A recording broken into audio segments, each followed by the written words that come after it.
Hello government officers, இன்றைக்கி பார்க்க போகிற வீடியோ வந்து யூனிட் 6ஓட வேர் டு ஸ்டடி தான். ஃபஸ்ட்டு நமக்கு ஓல்டு சிலபஸில் யூனிட் 18 படித்ததான் இப்போ நமக்கு நியூ சிலபஸில் யூனிட் 6ஆக கொடுத்துருக்காங்க. இதில் மொத்தம் 20 கொஷின் வருது. இதை வந்து 3 பார்ட்ஸாக பிரித்து படிக்கலாம். ஃபஸ்ட்டு வந்து தமிழ் சமுதாய வரலாறும் அது தொடர்பான தொல்லியல் கண்டுபிடிப்புகள், சங்ககாலம் முதல் இக்காலம் வரைக்கும் இது ஒரு பாட்டாகவும், அடுத்த திருக்குறள் வந்து ஒரு பாட்டாகவும், மீதி இருக்கிறத தேர்ட் பார்ட்டாகவும் படிக்கலாம். இப்போ வந்து ஸ்கூல் புக்கில் எங்கெல்லாம் இது கவர் ஆகுதுன்னு பார்க்கலாம். தமிழ் சமுதாய வரலாறு தொல்லியல் கண்டுபிடிப்புகள். இப்போ 6th ஃபஸ்ட் டேர்மில் 4th லெசனாக இருக்கும் தமிழ்நாட்டின் பண்டைய நகரங்கள். அடுத்து செகண்ட் டேர்மில் வந்து ஃபஸ்ட் லெசன், தேர்ட் டேர்மில் வந்து ஃபஸ்ட் லெசன்.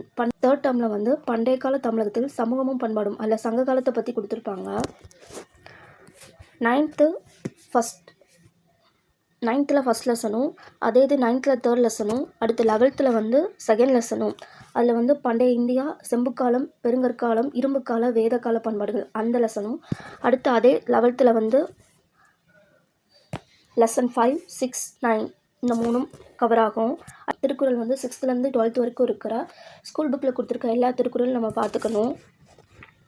தேர்ட் பார்ட் வந்து விடுதலை போராட்டத்தில் தமிழ்நாட்டின் பங்கு, ஆங்கிலருக்கு எதிரான தொழிற்கால கிளர்ச்சிகள், தமிழ்நாட்டின் பெண்களின் பங்கு இது எங்கெல்லாம் கவர் ஆகுதுன்னா, தமிழில் தேர்ட் டேர்மில் வந்து இயல் 1 அதில் வந்து காந்தியடிகளை பற்றியும் வேலுநாச்சியாரை பற்றியும் கொடுத்துருப்பாங்க. அடுத்து 7th ஃபஸ்ட் டேர்மில் இயல் 3 வந்து முத்துராமலிங்க தேவரை பற்றியும் கப்பலோட்டிய தமிழர் பற்றியும் கொடுத்துருப்பாங்க. 9th வந்து இயல் 5 வந்து கல்வியில் சிறந்த பெண்கள் இருக்கும். அடுத்து ஹிஸ்ட்ரியில் வந்து 10th 6, 9, 10 அந்த 3 லெசனும் ரொம்ப இம்பார்ட்டன்ட்.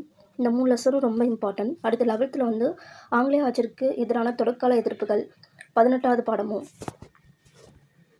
19ஆம் நூற்றாண்டில் தமிழ்நாட்டின் சமூக அரசியல் இயக்கங்களின் பரிணாம வளர்ச்சி, நீதி கட்சி, பகுத்தறிவாதம், சுயமரியாதை இயக்கம், திராவிட இயக்கம், பெரியார், அண்ணா பற்றி இருக்கும். இது எங்கெல்லாம் கவர் ஆகுதுன்னா, 8th தமிழில் இயல் 7 வந்து எம்ஜிஆர் பற்றியும், அடுத்து இயல் 8 வந்து அயோத்திதாசர் பற்றியும், இயல் 9 வந்து அம்பேத்கர் பற்றி இருக்கும். 9th வந்து பெரியார் பற்றி இருக்கும் இயல் 8.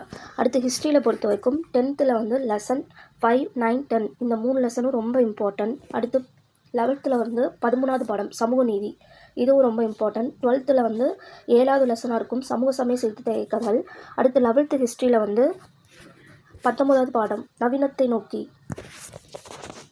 ஸ்கூல் புக்கில் எங்கெல்லாம் கவர் ஆகுதுன்னு பார்த்தாச்சு.